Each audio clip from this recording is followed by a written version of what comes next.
Yes, sister. Hi, my name is Sarah. I am an independent student. I graduated in America. I'm here studying independently. As you have stated, Jesus never does claim divinity in the Bible. In Revelation chapter 1, I can't read the whole chapter because it would take a very long time, but Jesus is speaking and he says, "Do not be afraid. I am the first and the last. I am the living one. I was dead, and behold, I am alive forever and ever. I hold the keys of death and Hades." He also says, "I am the Alpha and the Omega, who is and who was and who is to come, the Almighty." These are also names of God written in the Old and New Testament. And I don't see how that does not show that Jesus is not genetically the Son of God, but spiritually the Son of God. The sister asked her question. She quoted Revelation chapter number 1. She didn't give the verses. She's talking about the first 20 verses. And I'm Alpha and Omega is verse number 11. Revelation chapter number 1, verse number 11, where Jesus Christ, peace be upon him, says that I'm Alpha and Omega. So she says, just because Jesus Christ, peace be upon him, says, I'm Alpha and Omega, I'm first and the last, according to you, he is claiming divinity. Mark me. I had said there is not a single unequivocal statement, not a single unambiguous statement in the complete Bible where Jesus Christ, peace be upon himself, says that I am God, or where he says, worship me. He didn't say. Now you are saying that because Jesus said I'm Alpha and Omega, therefore is Almighty God. What do you mean Alpha and Omega? I'm the first and the last in what? Do you mean Jesus Christ was first in this world? No. He was born in a stable. Before him was his mother. There were many prophets that came before him. So surely he's not the first. Neither is he the last. In the Bible it says Prophet Muhammad, peace be upon him, he'll be coming. It's mentioned in the Gospel of John, chapter number 16, verse number 12 to 14. I have many things to say unto you, but ye cannot bear them now. For he, when the Spirit of truth shall come, he shall guide you unto all truth. He shall not speak of himself. All that ye hear shall he speak. He shall glorify me. He shall show you things to come. Talking about Prophet Muhammad, peace be upon him. So what does this word Alpha and Omega mean? It does not mean that he's first and the last, actually, literally. Because there were many people who came before him, and there are many people who came after him. What does it mean? That in the law of God, whatever the messenger says, the law of God is first and last. At the time of Moses, Moses was Alpha and Omega as far as the law of God was concerned. Whatever he taught had to be followed. At the time of Jesus, Jesus Christ, peace be upon him, his teachings were Alpha and Omega. It had to be followed. At the time of Prophet Muhammad, peace be upon him, his teachings are Alpha and Omega. It is the first and the last. It does not mean that he claimed divinity. So therefore I said, any unambiguous statement, if you literally mean he was first and last, if you read the Bible disagrees. There were many people who came before Jesus Christ, peace be upon him. He was born in the womb of the mother. And various people came after him also. So surely, sister, therefore I said, unambiguous, unequivocal statement. Hope that answers the question. Yes, brother. My name is Aryaputra Kumar Narayan Singh Konte from Delhi. I speak continue English to English. I am very sorry. Sir मैं पूछना चाहता हूँ क्या भगवान के बनाए हुए सभी नियमों में परिवर्तन होता रहता है क्या? मैं इसलिए पूछना चाहता हूँ क्योंकि इस्लाम धर्मावली बोलते हैं कि यानी कि मनुष्य का कभी पूर्ण जन्म नहीं होता है, और जबकि श्रीमद् भागवत गीता में श्री कृष्णा ने अर्जुन से कहा है, हे पार्थ, कि इंसान यानी कि कई बार जन्म लेता है, शायद तुम्हें नहीं मालूम है, मेरे कई जन्म हो चुके हैं। मैंने पहला जो गीता का ज्ञान दिया था वो पहले मनु को दिया था, जिसे आप शायद नू इस्लाम का नाम से जानते होंगे।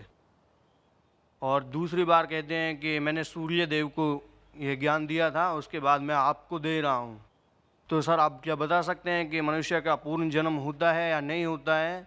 क्या भगवान के बनाए हुए नियमों में क्या परिवर्तन होता रहता है कि समय अनुसार? मैं ये पूछना चाहता हूँ। The brothers asked two questions.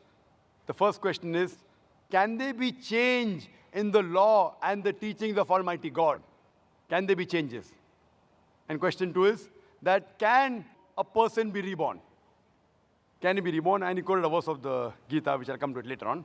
As far as the first question is concerned, can the laws of God keep on changing? If the law of God is time-bound, if it's meant for only a particular group of people and for a particular time period, it will keep on changing. For example, as I mentioned in my talk, Torah, Zabur, Injil, all of them were revelation of God, but they were meant for a particular group of people and for a particular time period. But once the last and final revelation of God has been revealed, nothing new can be added, nothing can be subtracted. Quran is the last and final revelation of Almighty God.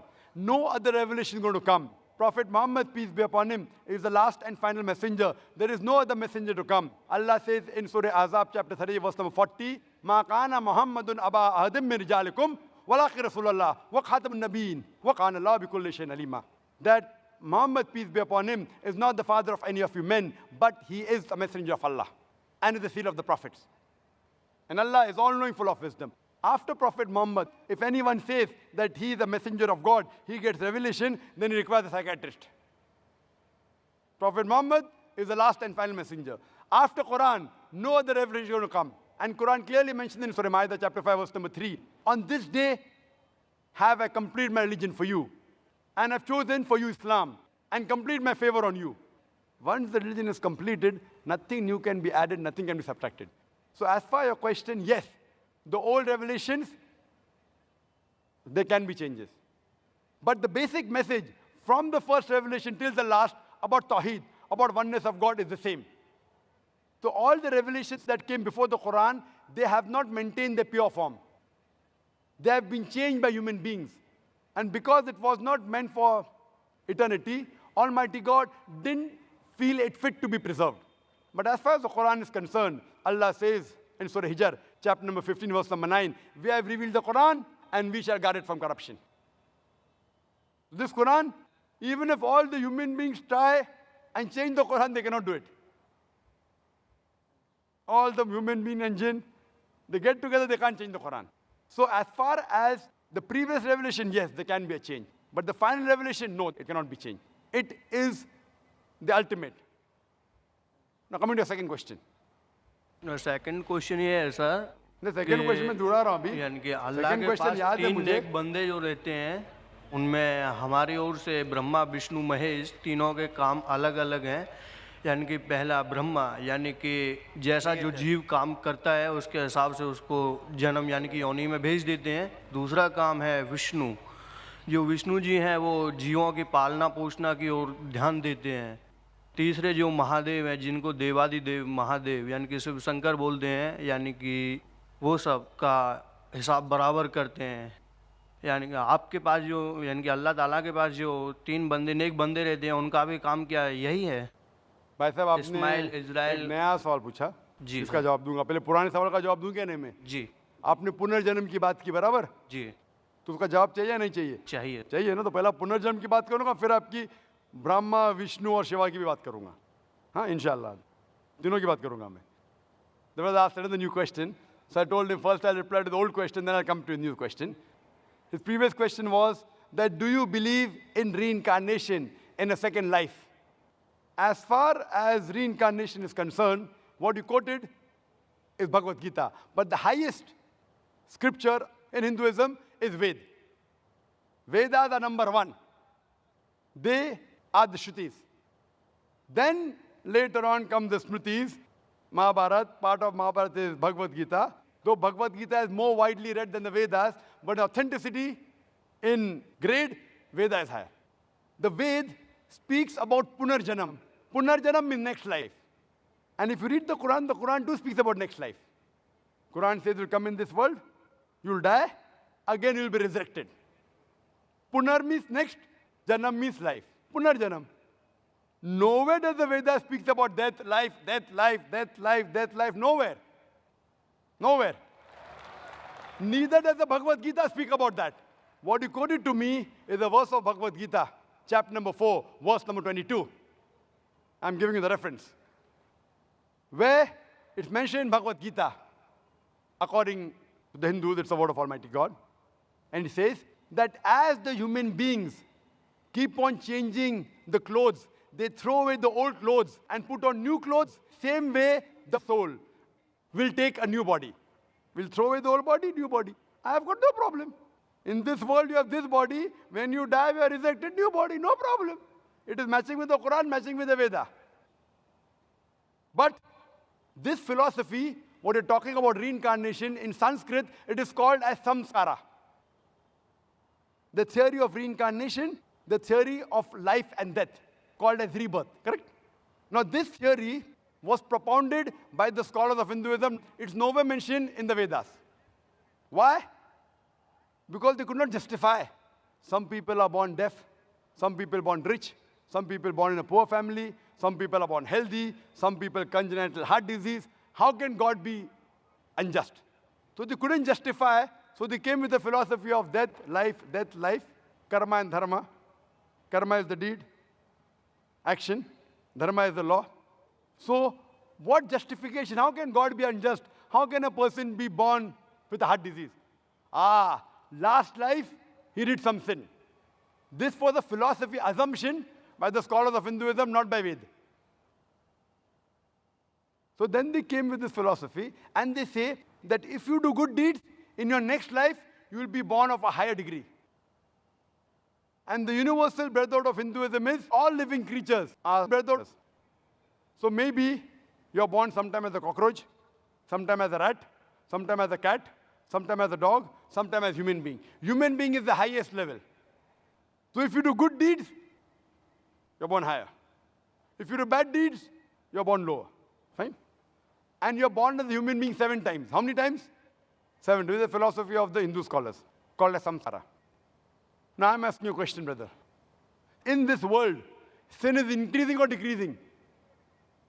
Sin, पाप बढ़ रही है क्या घट रही है? बढ़ रही है, माशाअल्लाह, very good. Sin is increasing. Population of human being, इंसान जो जनता, इंसान है बढ़ रही है क्या घट रही है? Population बढ़ रही है क्या घट रही है? बढ़ रही है, माशाअल्लाह. So sin is also increasing and human beings are increasing. If sin is increasing, human beings should decrease. So what we realize, logically it's not correct. Therefore, I believe in Punarjanam. Punarjanam is next life, which even Quran speaks about next life. But only one. You come in this world only once. Now coming to your third question. About Brahma, Vishnu, Mahesh or Shiva. Same. 2 names, Mahesh and Shiva, same. But more popular known as Shiva. Right? The creator, the destroyer, the sustainer. Brahma, Vishnu, Shiva. And you ask me that does God have these 3 forms? No, God doesn't have 3 forms.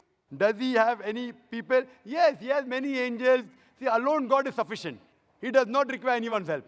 But if he wants, he can do it through an angel, if he wants. If he doesn't want, no problem.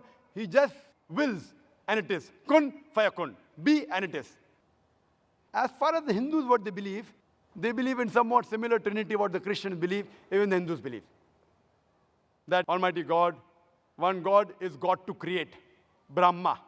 One God is God to destroy, Shiva. One God is God to sustain, Vishnu. So separate God for creation, separate God for sustaining, separate God for destroying. The Quran says in Surah Anbiya, chapter 21, verse number 22, if there were gods more than one God, surely they would have fought among themselves. And Quran says in Surah Mu'minun, chapter number 23, verse number 91, that if there were many gods, they would have piled upon one another. And that's what we find in Hindu mythology. One God fighting with the other God, one God defeating the other God, third God helping the second God. How can gods fight? So best is only one God. Superpower is only one. And that is what the Ved says. If you ask a common Hindu, how many gods does he believe in? Some will say 3, some will say 100, some will say 1,000, some will say 33 crores, 330 million. But if you ask a learned Hindu that how many gods should a Hindu believe in, he will tell you Hindu should believe only in one God. But the common Hindu, he believes in a philosophy known as pantheism. What he says, that everything is God. The tree is God, the sun is God, the moon is God, the human being is God, and the snake is God. What we Muslims say, everything is God's. G-O-D with an apostrophe S. Everything belongs to God. The tree belongs to God, the sun belongs to God, the moon belongs to God, the human being belongs to God, as well as the snake belongs to God. So the major difference between the Hindus and the Muslims is the Hindus say everything is God, we Muslims say everything is God's. G-O-D with an apostrophe S. The major difference is apostrophe S. If we can solve this difference of apostrophe S, the Hindus and the Muslims will be united. How do we do it? Allah says in the Quran in Surah Al-Imran, chapter number 3, verse number 64, "Ta'alaw ila kalmatin sawa'in bainana bainakum." Come to common terms as between us and you. Which is the first term? Allah na'budu illallah. That we worship none but Allah. Wala nushrika bihi shay'an. That we associate no partners with Him. Wala yattakhiza ba'duna ba'dan arbaban min dunillah. That we erect not among ourselves lords and pitts other than Allah. Fa in tawallahu. If then they turn back. Faqul ishhadu bi anna muslimun. Say we bear witness that we are Muslims bowing our will to Allah subhanahu wa ta'ala. The best way to analyze any religion is not to try and understand what the followers are doing, but you have to analyze the scriptures. Now, if we analyze the Hindu scriptures, if we read the Upanishads, which Ved Upanishad the highest, it's mentioned in Chandogya Upanishad, chapter number 6, section number 2, verse number 1, Ekkam evidityam. God is only one without a second. It is a Sanskrit quotation. Ekkam evidityam. God is only one without a second. It's mentioned in Shvetasvatara Upanishad, chapter number 6, verse number 9. Nachaste kasij, janitana chadipa. Of him, there is no Lord. He has got no parents. Almighty God has got no superior. He has got no mother. He has got no father. It's mentioned in the Shvetasvatara Upanishad, chapter number 4, verse number 19. Na tasya pratima asti. Of that God, there is no pratima. Pratima means image. Pratima means photograph, idol, sculpture, painting. Almighty God has got no photograph, has got no sculpture, has got no statue, has got no painting. He has got no images. And amongst the Hindu scriptures, the most sacred are the Veds. It's mentioned in Yajurved, chapter number 32, verse number 3. Na tasya pratimasti. Of that Almighty God, there is no pratima, there is no images, there is no photograph, there is no sculpture, there is no statue. It's mentioned in Yajurved, chapter number 40, verse number 8. Almighty God is pure. It's mentioned in Yajurved, chapter number 40, verse number 9. Andhatma pavishanti ya sambuti mupaste. They are entering darkness, those who worship the asambhuti. Asambhuti are the natural things like fire, water, air, etc. And the verse continues, they are entering more in darkness, those who worship the sambhuti. Sambhuti are the created things like table, chair, idol, etc. Who says that? Yajurved, chapter number 40, verse number 9. And the Brahma Sutra of Hinduism is Ekam Braham देवत्या नास्ते नैना नास्ते किंचन भगवान एक ही है दूसरा नहीं है नहीं है जरा भी नहीं है there is only one God, not a second one, not at all, not in the least bit. We'd like our audience to give this young boy a good hand, because I think when we are young, we are more innocent, we are more righteous, we are more truthful. He's an example of it, putting a very genuine question. He had a genuine question, he believed in a genuine approach. Alhamdulillah. May we have the next question from the brother in the back?